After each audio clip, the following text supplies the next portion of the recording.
Hi everyone and welcome back to my YouTube channel. In case you are new here, this is Om Mishra, currently pursuing my MBBS from GMC Vadodara under the MS University, and I have cleared my NEET 21 with an overall score of 639 marks. तो as I've already told in my last video कि मैं एक series छोटी सी अपनी YouTube channel पे चालू करा था जिसमें मैं तीन वीडियोज़ में आपको तीनों सब्जेक्ट की एनालिसिस लास्ट 4 to 5 ईयर्स में कैसी है और आपको प्रेडिक्ट करके बताऊंगा कि 2023 का पेपर कैसा है और आपको किस वे में अपनी प्रिपरेशन रखनी चाहिए। तो मैंने ऑलरेडी पार्ट 1 इस वीडियो का डाल दिया था अबाउट बायोलॉजी एंड आप लोगों ने देखा, उसमें काफ़ी मुझे DMs भी आए कि बहुत लोगों को हेल्प मिली। Now this is the part 2 of this video जिसमें आपको फिजिक्स के बारे में बताऊंगा जो सबसे ज़्यादा प्रॉब्लमेटिक सब्जेक्ट होता है सारे नीट एस्पिरेंट्स के लिए। So let's start with the video. All जैसे मैंने आपको बताया कि NTA ने 2019 से पेपर बनाना चालू किया, तो हम 2019 से एनालिसिस करते हैं। लाइक 2019 की अगर मैं बात करूं तो there were out of 45 question 10 से 12 क्वेश्चन थे जो थियरी बेस्ड पूछे गए थे। अब अगेन मैंने 4 क्राइटेरिया हर बार की तरह आपको बताने वाला हूँ, कितने क्वेश्चन NCERT से आए थे, टाइप ऑफ क्वेश्चन क्या था, कितना PYQ रिपीट हुआ और what was the length of the paper. ये 4 बेस पे मैं क्राइटेरिया करने वाला हूँ। तो 10 से 12 क्वेश्चन थियरी आए थे, लेकिन वो सारे NCERT की लाइन नहीं थे। आप जो बेसिक मॉड्यूल कोई भी स्टडी मटेरियल कोई भी नोट्स फॉलो करो वो 10 के 12 क्वेश्चन आपको नोट्स और स्टडी मटेरियल में भी मिल जाएंगे।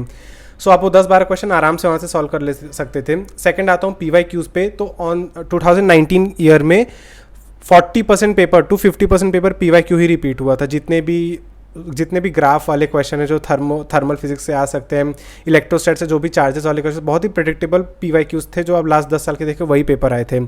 टाइप ऑफ क्वेश्चन की बात करें तो बहुत ही एवरेज से इजी लेवल का पेपर था 2019 का।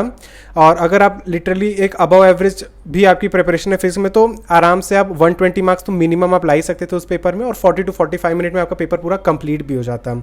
तो चौथा क्राइटेरिया जो हमारा लेंथ ऑफ द पेपर, तो लेंथ ऑफ द पेपर भी बहुत कम था, कोई भी ऐसा टफ क्वेश्चन नहीं था।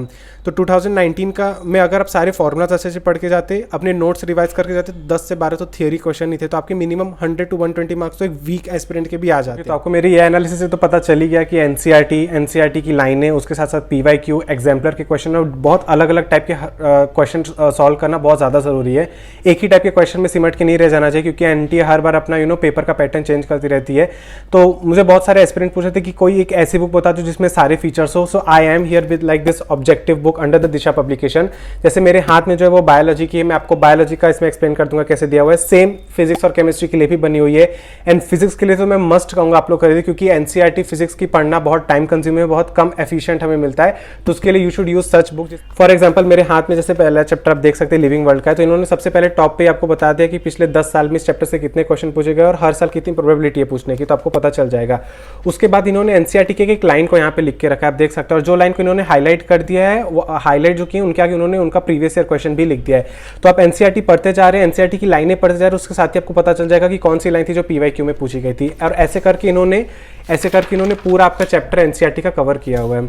उसके बाद कवर करने के बाद इन्होंने NCERT ओरिएंटेड आपको क्वेश्चन दिए हुए हैं, NCERT के एक लाइन से दिए हुए हैं, like page number 2, page number 3, page number 4 and 5, और टॉपिक वाइज दिए हैं। फॉर एग्जांपल आप कभी हम पूरा चैप्टर कभी नहीं पढ़ पाते, हमें बहुत बोरियत लगती, तो जैसे आपने सिर्फ व्हाट इज लिविंग टॉपिक पढ़ा और आपने उसके सारे क्वेश्चन सॉल्व कर लिए, फिर व्हाट इज डाइवर्सिटी आप पढ़ेंगे और उसके सारे क्वेश्चन सॉल्व करेंगे, तो आप इसे पढ़ भी पाएंगे, बोरियत भी नहीं लोगे और क्वेश्चन सॉल्विंग भी आपका हो जाएगा। नॉर्मल क्वेश्चंस के बाद आपको फिर यहाँ पे match the column, assertion reason और अलग अलग टाइप के और क्वेश्चन मिलेंगे। जैसे इस बार आपने देखा कि NTA ने असर्शन रीजन वाले कितने क्वेश्चन पूछ लिए, एंड एंडिंग में ये सब के बाद आपको PYQ भी देखने को मिलेगा, वो भी लास्ट 10 ईयर के PYQs में आपको मिल जाएंगे। So as I told that this book has a quality of NCERT locator। NCERT के लाइन के आगे PYQ भी लिख दिया कि कहाँ पे है। It contains more than 6000 plus questions। Exemplar के सारे क्वेश्चन आपको हर एक चैप्टर में इतने सारे मिल जाएंगे। उसके साथ साथ नीट 2022 में मोर देन 80% क्वेश्चन इस बुक से ही पूछे गए थे, बिकॉज ये बुक कुछ छोड़ ही नहीं रही है। आपके NCERT की लाइन आपके हर टाइप के क्वेश्चन फ्रेम करके दे रही है, सारे PYQs दे रही है। तो अगर आपने इस बुक को 2-3 बार अच्छे से एकदम कर लिया तो 80 क्या मैं तो कह रहा हूँ 100% पेपर आपको अपने नीट 2023 का इसी से देखने को मिलेगा। सो grab this book, link is in the description, pin comment में भी है, मैं अपने टेलीग्राम ग्रुप पे भी शेयर कर दूंगा इन केस आपको चाहिए। So go and get this book और अपनी ओवरऑल प्रिपरेशन को और बेस्ट। 2020 के पेपर में 2020 के paper was the easiest paper जो NTA कभी क्रिएट कर सकता था।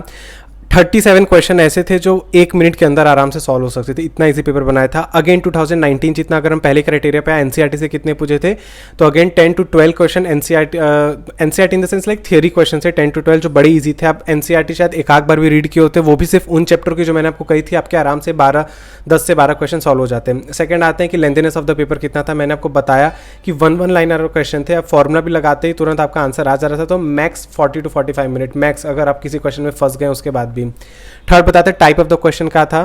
सॉल्विंग से थोड़ा ज़्यादा, मतलब सॉल्विंग कम हो गया तो थियोरी और डायरेक्ट एमसीक्यू ज़्यादा आ रहे थे as compare to last year, जो थोड़े सॉल्विंग वाले पार्ट भी फिजिक्स में आते थे। एंड फोर्थ क्राइटेरिया पीवाईक्यू, तो उस साल मैक्सिमम 50 to 60% पेपर पूरा पीवाईक्यू ही आया था। बहुत सारे पीवाईक्यू रिपीट हुए थे। इवन अगर आपको पता हो कि उस साल 2 क्वेश्चन ही थे जो हल्के से टफ थे, उसमें से एक क्वेश्चन प्रिज्म का था एंड वो प्रिज्म का क्वेश्चन AIPMT 2012 का था। तो अगर किसी नीट एस्पिरेंट ने अच्छे से प्रीवियस ईयर क्वेश्चन भी करके क्या होगा, तो जो एक क्वेश्चन टफ आया था वो भी आराम से सॉल्व हो जाता। थियोरी पेपर का एग्जाम्पल अगर दूँ तो करंट इलेक्ट्रिसिटी, जिसमें हम लोग इतना सॉल्व करते हैं, उस साल उस पेपर से 3 क्वेश्चन आए, तीनों के तीनों थियोरिटिकल थे, जिसमें से एक तो ग्राफ वाला था, आपके NCERT का डायरेक्ट ग्राफ था। एंड इसी के एनालिसिस से एस्पिरेंट 2021 की भी तैयारी कर रहे थे, लेकिन 2021 में काफ़ी चीज़ें चेंज हो गई। मैं नहीं कहूँगा 2021 का पेपर टफ आया था, लेकिन अनप्रिडिक्टेबल पेपर था। फॉर एग्जांपल, हम ग्रेविटेशन से कभी भी एस्केप वेलोसिटी का वो डेरिवेशन वाला क्वेश्चन एक्सपेक्ट नहीं कर सकते जो आया था। इवन AC में भी एक अंडररेटेड टॉपिक से क्वेश्चन आ गया था।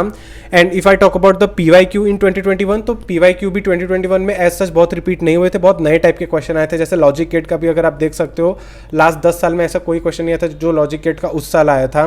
और इवन स्क्रू गॉज वाला भी 2020 में देखो तो डायरेक्ट फॉर्मूला बेस आया था, और वहीं पर अगर आप 2021 में देखो तो स्लाइटली टफ आ गया था।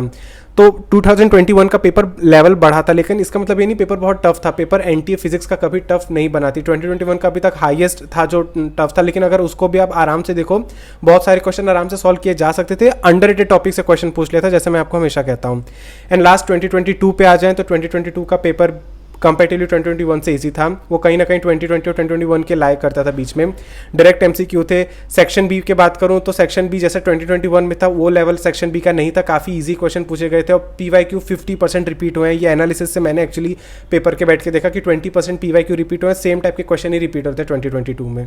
तो I just want to say that कि for physics I think solved example आपको सारे चैप्टर के करना बहुत ज़रूरी है। प्रीवियस ईयर क्वेश्चन करना बहुत ज़रूरी है। आपको पता है प्रीवियस ईयर क्वेश्चन कैसे आजकल रिपीट हो रहे हैं।